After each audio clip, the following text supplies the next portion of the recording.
A very warm welcome to everyone. So previous video हमने start करी थी अपनी टिश्यू पे, तो उसी को आगे कंटिन्यू करेंगे। एंड वी हैव डिस्कस्ड, हमने जो है इतना डिस्कस कर लिया था टिश्यू के बारे में, and we have discussed about the meristematic tissue also. ठीक है, तो अब उसी के आगे कंटिन्यू करते हैं। देखो बच्चों, जो हमारे मेरिस्टेमेटिक टिश्यू होते हैं वो स्लोली स्लोली जो है डिफ्रेंशिएट हो जाते हैं। डिफ्रेंशिएट होने का मतलब यहाँ समझते हैं कि इसका मतलब क्या है। पहले तो देखो, जिस तरह से हम लोग हैं, हम लोग बड़े होते हैं ना, हम जैसे जैसे बड़े होंगे तो हमारे जो डेली बेसिस पे जो सेल होते हैं वो डेड हो जाते हैं। अब वो जो डेड सेल्स होते हैं वो शेड ऑफ हो जाते हैं और न्यू सेल्स नीचे से निकल के आ जाते हैं। ठीक है, तो जिस तरह से आप लोगों ने देखा होगा कि हमारी जो स्किन है, अब हम काफ़ी टाइम से लॉन्ग टाइम पीरियड के लिए अंदर थे, तो हमारा जो स्किन टोन है बिल्कुल ही चेंज हो गया है। क्यों? बिकॉज अब जो न्यू सेल्स अंदर से आ रहे हैं, न्यू स्किन आ रही है, न्यू लेयर से अंदर आ रही है। ठीक है, तो उसने क्या बोला, डिफ्रेंशिएट हो रहा है। मेरे पास पहले जो सेल था वो डिवाइडिंग था। ठीक है, वो डिवाइडिंग था, एक्टिव सेल था, वो मेरिस्टेमेटिक सेल था। जब ये सारी एक्टिविटी एक सेल धीरे धीरे लूज़ कर देता है, ये सारी प्रॉपर्टीज़ जब लूज़ कर देता है और वो जो है एक परमानेंट टिश्यू में बन जाता है। क्या बन जाता है? एक परमानेंट में बन जाता है। मीन्स अब वो डिवाइड नहीं कर पा रहा है। ठीक है, अब वो एक्टिव भी नहीं रहा है, अब वो मेरिस्टेम भी नहीं है। तो ये जो प्रोसेस है ना इस बीच का, the process in which the active tissue loses its identity or loses its ability to divide, to produce or being active and then become a permanent tissue, ये जो पूरा प्रोसेस है, इस पूरे प्रोसेस को हम बोलते हैं डिफ्रेंसिएशन। उसको क्या बोलते हैं हम? डिफ्रेंसिएशन। सो देखो, हमारे पास जो पहले आपके पास जो था मेरिस्टेमेटिक टिश्यू था, वो मेरिस्टेमेटिक टिश्यू जो था, इस ये जो हमारे पास मेरिस्टेम है या मेरिस्टेमेटिक टिश्यू जो भी था, ये कौन सा? टेम्परेरी टिश्यू था। ठीक है, नाउ टेम्परेरी टिश्यू से एक इसमें चेंज हो गया, परमानेंट टिश्यू में चेंज हो गया। परमानेंट टिश्यू में जाने का मतलब ही आ जाएगा कि ये जो है अब एक्टिव नहीं है। ठीक है, ये एक्टिव पार्ट नहीं है, ये डेड सेल्स में बन जाएंगे। ठीक है, इस पे आते हैं अब हम। तो जब हम परमानेंट टिश्यूज़ के अंदर बात करते हैं, देखो हमारा जो प्लांट है ये परमानेंट टिश्यू से बना हुआ है। ठीक है, परमानेंट टिश्यू भी फर्दर बहुत सारे तरह के होते हैं, तो वन बाय वन हम बात करते हैं इसके अंदर कि परमानेंट कौन सा होता है। कोई भी मेरे पास सेल है, फॉर एग्जांपल ये एक सिंपल सा ना छोटा सा डायग्राम ले लेते हैं, उसको पहले बना देते हैं तो आपको समझ में आ जाएगा। मैंने डिफरेंट लेयर्स बना दिए हैं। ठीक है, जस्ट गिव मी 2 सेकेंड्स। यहाँ पे भी मेरे सेल के लेयर हैं, यहाँ पे भी सेल की लेयर है पूरी, एंड यहाँ पे भी सेल की लेयर है। अब देखो, अगर हम बात करें कि मैंने गर्त बना दिया है और मैं आपको लेटरल टिश्यू दिखा रही हूँ, तो लेटरल टिश्यू दिखाने का मतलब यहाँ पे क्या हुआ कि जो मेरी पहले जो परमानेंट टिश्यू थी वो ये वाली थी, उसके बाद मेरिस्टेमेटिक टिश्यू ये हुई, उसके बाद मेरिस्टेमेटिक टिश्यू ये हो गई, और अब ये हो गई है। वाइल जिस प्रोसेस में ये बढ़ती चली जा रही है, तो इस टाइम पीरियड पे क्या हो रहा है, ये वाली जो अंदर की टिश्यू की लेयर है या ये वाली जो सेल की लेयर होगी, ये क्या हो जाएगी? परमानेंट हो जाएगी। अब ये सेल्स दोबारा से डिवाइड नहीं कर सकते, ये अपनी डिवाइडिंग एबिलिटी को लूज कर चुके हैं। देन आते हैं इसके ऊपर, ये जो लेयर आपको दिखाई दे रही है ना, जो आउटर मोस्ट लेयर है, ठीक है, इसका बहुत बड़ा रोल होता है, ये बहुत इंपॉर्टेंट होती है, तो इसके बारे में स्टार्ट करते हैं। ये क्या है? तो ये जो मेरी लेयर है, ये वाली लेयर है मेरी एपिडर्म की। ये नाम आपको याद रखना है, एपिडर्म, EPIDERM। थोड़ा सा स्पेस मेरे पास जो है थोड़ा सा कम है, तो आई होप कि आप लोगों को फिर भी समझ में आ रही है चीज़ें। ठीक है, एपिडर्म आ जाएगा, जो आउटर मोस्ट लेयरिंग है उसको हम एपिडर्म बोलते हैं। अब थोड़ा सा बात करते हैं कि एपिडर्म क्या होता है या कहाँ कहाँ प्रेजेंट होता है। अब देखो, एपिडर्म से एक और वर्ड निकल के मेरे पास आता है, मैं बिल्कुल टॉप पे लिख रही हूँ, दैट इज़ एपिडर्मिस। डर्मिस की मतलब होती है स्किन, और एपी का मतलब होता है आउटर मोस्ट। जो हमारी, अगर आप अपने हैंड की स्किन देखोगे, जो हैंड के ऊपर जो आउटर लेयर आपको दिखाई देती है, ये कौन सी स्किन होती है? एपिडर्मिस होती है। ठीक है, आपने सुना भी होगा ना, डर्मीकूल का पाउडर आता है। डर्मीकूल क्या है एग्जैक्टली? जो डर्म है, डर्म का मतलब ही साइंटिफिक है और इसका मतलब होता है आउटर लेयर। अब यहाँ पे बात करते हैं हम बिल्कुल कि मेरे पास अगर प्लांट है, तो प्लांट की जो आउटर मोस्ट लेयर होगी वो कौन सी होगी? एपिडर्म लेयर आ जाएगी। अब एपिडर्म लेयर का क्या क्या फंक्शन है भाई, ये भी तो देखना है ना। ठीक है, तो ये क्या करेगा? ये प्रोटेक्शन की तरह काम करता है। किसकी तरह काम करेगा? प्रोटेक्शन की तरह। और इसके अंदर एक केमिकल सिक्रीट होता है, उसे बोलते हैं हम क्यूटीन। क्यूटीन बेसिकली अगर आप देखो कैक्टस देख लो या डेजर्ट वाले जो प्लांट्स होते हैं जहाँ पे पानी ज़्यादा अवेलेबल नहीं होता है वहाँ पाए जाते हैं। और ये केमिकल सब्सटेंस उन्हीं प्लांट्स के अंदर होता है, उन्हीं के जो डर्मिस होते हैं वहाँ प्रेजेंट होता है। और इसका फंक्शन क्या होता है ना कि ये ट्रांसपीरेशन नहीं होने देता। ट्रांसपीरेशन का तो मतलब सबको पता है। ट्रांसपीरेशन का मतलब होता है कि भाई पानी का लॉस ना हो जाए, इवापोरेशन ना हो, जो अंदर का पानी है वो बाहर जाके लूज ना कर जाए। देन एक और प्लांट होता है, एरियल प्लांट्स होते हैं जो, ठीक है, जो एरियल प्लांट्स होते हैं उसके अंदर एक केमिकल होता है, उसको बोलते हैं सुब्रिन, SUB, एक सेकेंड यहाँ स्पेलिंग नहीं आई पूरी मेरी, वो होती है सुब्रिन, ठीक है। ये वाली जो है केमिकल होता है, ये बेसिकली मॉइस्चर कंटेंट जो होता है वो मेंटेन रखता है। अब देखो एरियल प्लांट्स वो होते हैं जो स्टेम से मतलब रूट से कनेक्टेड तो होते हैं बट इतना ज़्यादा नहीं होते। फॉर एग्जांपल जैसे आपका मनी प्लांट है, ठीक है ना, ये पूरा एरियल प्लांट है भाई, ये बहुत ऊंचा, बहुत लेंथ, मतलब हाईएस्ट लेंथ तक ये अटेन हो सकता है। तो उसका जो मॉइस्चर कंटेंट बिल्कुल टॉप तक बना रहे, उस चीज़ के लिए कौन सा सब्सटेंस प्रेजेंट होता है, सुब्रीन होता है, ठीक है। तो अब आते हैं, बिल्कुल देखो यहाँ पे दो आपने याद रखने हैं, क्यूटीन है, सुब्रीन है। देन आपके पास एक नई चीज़ लेके आते हैं यहाँ पे कि मान लो मेरे पास ये एक लेयर है और ये प्लांट की कोई लेयर है, ये आ गया, ठीक है। और ये एपिडर्मिस लेयर है, कौन सी लेयर है ये, एपिडर्मिस, मीन्स ये मेरे नीचे के सेल्स आ गए, ठीक है। ये अगर मेरे पास एपिडर्मिस है, बिल्कुल आउटर लेयर है, नीचे के सेल्स आ गए, तो ये बीच में जो स्पॉट आपको खाली दिखाई दे रहा है वो क्या है, यहाँ पे क्या प्रेजेंट होगा, स्टोमेटा, क्या प्रेजेंट होगा यहाँ पे, stomata. And you all know the role of stomata. Stomata क्या होता है, किडनी जैसे दो बीन शेप्स आपस में होते हैं, इनको हम क्या बोलते हैं, गार्ड सेल्स। क्या बोलते हैं इसे हम, गार्ड सेल्स बोलते हैं। बीच में आपका जो है ये होल हो जाता है, गार्ड सेल्स की ओपनिंग और क्लोजनिंग होगी, तो रिस्पॉन्सिबिलिटी किसकी आ जाएगी, ट्रांसपीरेशन की। अगेन क्या हो रहा है, गैशियस एक्सचेंज के साथ साथ आपका यहाँ पे पानी जो है वो भी क्या हो रहा है, एक्सचेंज हो रहा है, वाटर भी जो है इवापोरेट हो रहा है, काफ़ी चीज़ें अंदर आ रही हैं और काफ़ी चीज़ें बाहर जा रही हैं, ठीक है ना। तो ये हो गया एपिडर्मिस। अब आपका जो एपिडर्मिस का पूरा रीजन ख़त्म हो गया। अब आते हैं, यस, आप देखो एपिडर्मिस जो है ना दो जगह पे नहीं, सारी जगह प्रेजेंट होती है। शूट सिस्टम पे भी प्रेजेंट होगी जिसको हम स्टेम बोलते हैं, और ये रूट सिस्टम पे भी प्रेजेंट होगी, ठीक है। रूट सिस्टम में जो एपिडर्मिस है उसके ऊपर क्या रिलीज हो रहे हैं, हेयर्स निकल रहे होते हैं। रूट हेयर्स देखा है ना, रूट हेयर्स निकल रहे होते हैं जो कि एक सॉइल के अंदर जाने का पाथ निकाल के देती है। पहले जो रूट हेयर्स आएगा वो अंदर पेनिट्रेट होना स्टार्ट हो जाएगा, सॉइल वहाँ पे थोड़ी सी लूज हो जाएगी, एंड देन मेरा जो है टर्शरी या सेकेंडरी रूट्स जो हैं उसके अंदर चले जाएंगे। एट द सेम टाइम जो शूट सिस्टम होता है उसके ऊपर भी एपिडर्मिस होती है, और वहाँ पे ये क्या काम करेगी, ये बेसिकली फूड प्रोटेक्शन का काम करती है। किसका काम करेगी यहाँ पे, ये प्रोटेक्शन का। किसी भी प्लांट को प्रोटेक्शन प्रोवाइड करना है बहुत सारे इंसेक्ट्स के थ्रू या हार्म टेम्परेचर के अगेंस्ट, ये सारी चीज़ें आ गई, तो उसका काम कौन करेगा, एपिडर्मिस, ठीक है बेटा, एपिडर्मिस बहुत इंपॉर्टेंट है। देन स्टार्ट करते हैं, अब हमारा आता है परमानेंट टिश्यू। अब तक आपको बहुत हद तक बहुत डिटेल में चीज़ें पता चल गई हैं, अब मुझे कलर चेंज कर लेने तो just give a second. Yes, permanent tissue है, ठीक है। ये जो परमानेंट टिश्यू है ना, ये फर्दर बहुत सारे कैटेगरीज के अंदर आ जाते हैं, या फिर जो है बहुत सारे अलग अलग तरह के होते हैं।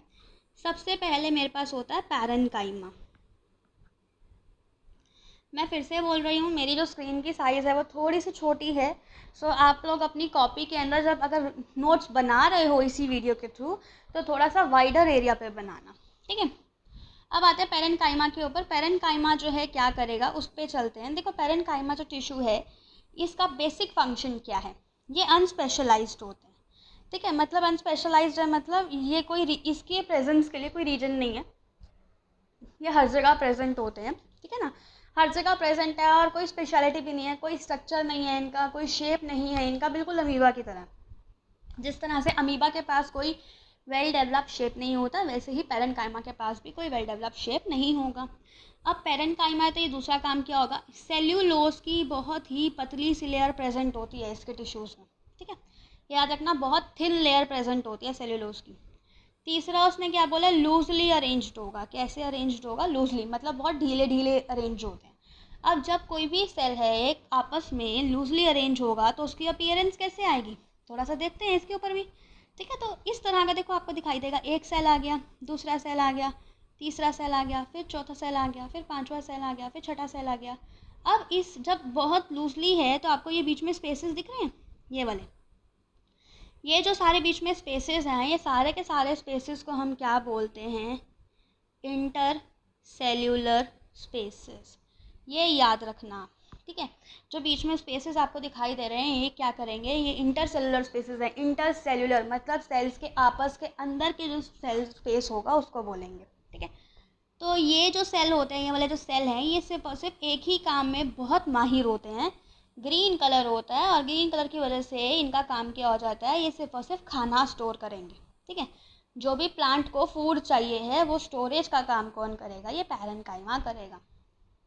सो आई गेस आपको पैरेन्काइमा के बारे में डिटेल में सब कुछ समझ में आ गया होगा कि पैरेन्काइमा क्या है, ठीक है।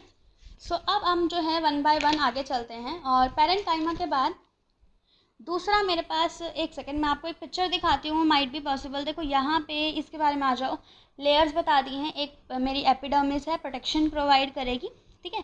और ये पूरी होती है periderm. Periderm means total tissue, जितने सेवरल जो है, मैं अगर आपको याद हो तो मैंने अपनी प्रीवियस वीडियो में बताया था कि ये मेरे पास अगर एक सेल है तो इसके अंदर की जितनी भी रेंजेस होंगी यहाँ पे जो डेवलप हो गया, तो अंदर वाला पोर्शन को हम क्या बोलते हैं, कॉर्क बोलते हैं। कॉर्क बोलोगे तो कॉर्क से लेके यहाँ तक का जो डिस्टेंस होगा इसको हम क्या बोलते हैं, पेरिडर्म। जितने भी टिश्यूज़ होंगे यहाँ तक के, वो सारे के सारे कौन से हो जाएंगे, पेरिडर्म के हो जाएंगे। देन इसके बाद एक और स्लाइड है आप लोगों के पास, यस ये आ गए। 3 मेजर टाइप्स के होते हैं जो परमानेंट टिश्यू हैं, ये 3 मेजर टाइप्स के होते हैं। और 3 मेजर टाइप्स में से सबसे पहले वाले पे हम बात करेंगे, तो आपको दिखाई दे रहा है यहाँ पे पैरेन्काइमा, हम बात कर चुके हैं। बहुत थिन वॉल होते हैं, सिंपल होते हैं, स्टोरेज लिविंग, स्टोरेज टिश्यू मतलब खाना ही स्टोर करके रख रहे हैं, ठीक है ना। हर जगह प्रेजेंट होंगे, ये शूट्स में भी होते हैं, रूट्स में भी होते हैं, हर जगह प्रेजेंट करके रखते हैं। देन आते हैं कॉलेनकाइमा पे। कॉलेनकाइमा पे एक देखो कॉलेनकाइमा का ना बेस्ट एग्जाम्पल याद रख लो, मनी प्लांट। अगर आपको मनी प्लांट याद है तो आप कॉलेनकाइमा के बारे में कभी नहीं भूलोगे, कभी भी, ठीक है। ये क्या होते हैं, हमेशा फ्लेक्सिबल होते हैं। मनी प्लांट को याद करो और मनी प्लांट की प्रॉपर्टीज़ अपने दिमाग में लाना शुरू कर दो। फ्लेक्सिबल है, बेंड हो जाते हैं, बेंड होने के बाद आपस में ये ब्रेकेज नहीं होता है इनके अंदर, ठीक है। जो मैकेनिकल सपोर्ट होता है वो बहुत ही अच्छा होता है। जितने भी टिश्यूज़ इसके अंदर प्रेजेंट होते हैं वो बहुत ही अच्छे होते हैं, इलास्टिक होते हैं एंड ब्रेकेज नहीं होने देते, ठीक है। अब यहाँ पे देखो, थोड़ा सा ध्यान से देखो, ये जो टिश्यूज़ हैं इसके अंदर आपको इंटरसेलुलर स्पेसेस नहीं दिखाई दे रही होंगी, ठीक है। तो यहाँ पे क्या आया, जो इंटरसेलुलर स्पेसेस है वो यहाँ पे ख़त्म हो गए। और जैसे ही इंटरसेलुलर स्पेसेस ख़त्म होंगे तो थोड़ी सी हार्डनेस, थोड़ी सी थिकनेस यहाँ पे आनी स्टार्ट हो जाएगी। अब इसके बारे में रीड आउट करते हैं, जो भी ये सेंटेंस आपको नीचे इस पिक्चर के अंदर दे रखा है। थोड़ा सा वाइडर कर देते हैं सो दैट आपको समझ में आ जाए। इर्रेगुलर थिकनिंग हो जाएगी, मतलब इर्रेगुलर का मतलब समझ में आता है सबको कि भाई एक यूनिफॉर्म पैटर्न नहीं है, नॉन यूनिफॉर्म पैटर्न है, ठीक है। पैची एंड सेरेली स्टॉक्स, सेरेली स्टॉक्स का मतलब ही होता है कि फ्लेक्सिबल स्टॉक्स है, वो ढीली ढाली है, जिस तरफ आप लुटाओगे उस तरफ ही वो जो है बहुत ईजिली बेंड हो जाएंगी, इसको बोलते हैं पैची एंड सेरेली स्टॉक्स, ठीक है। देन आते हैं थर्ड वन पे, स्क्लेरेन्काइमा। इसको भी याद रखना है, बहुत बेस्ट एग्जाम्पल देते हैं, कोकोनट याद रख लो। कोकोनट, जो नारियल आप लोग खाते हो ना, जो नवरात्रों में हम नारियल काट के देते हैं सबको प्रसाद के रूप में, उसका जो आउटर रीजन होता है, जो ब्राउन कलर का बहुत हार्ड पार्ट होता है, ठीक है, उसको बोलते हैं हम स्क्लेरेन। जो हस्क होता है कोकोनट का उसको हम क्या बोलते हैं, स्क्लेरेन्काइमा। अब उसको याद रखते ही प्रॉपर्टीज़ निकालनी शुरू कर दो। सबसे पहले कौन से सेल वहाँ प्रेजेंट होंगे, डेड सेल्स होंगे, भाई ऑब्वियस सी बात है, लिविंग सेल्स तो हो नहीं सकते, डेड होंगे, ठीक है। सेल अगर डेड है तो सेकंड टाइम साथ में उसने कौन सी प्रॉपर्टी शो करी है कि भाई बहुत हार्ड थे वो सेल्स, क्या थे, बहुत ज़्यादा हार्ड थे, बहुत डेड सेल्स थे, ठीक है। देन उसके बाद मुझे क्या आया, बहुत लंबे लंबे होते हैं।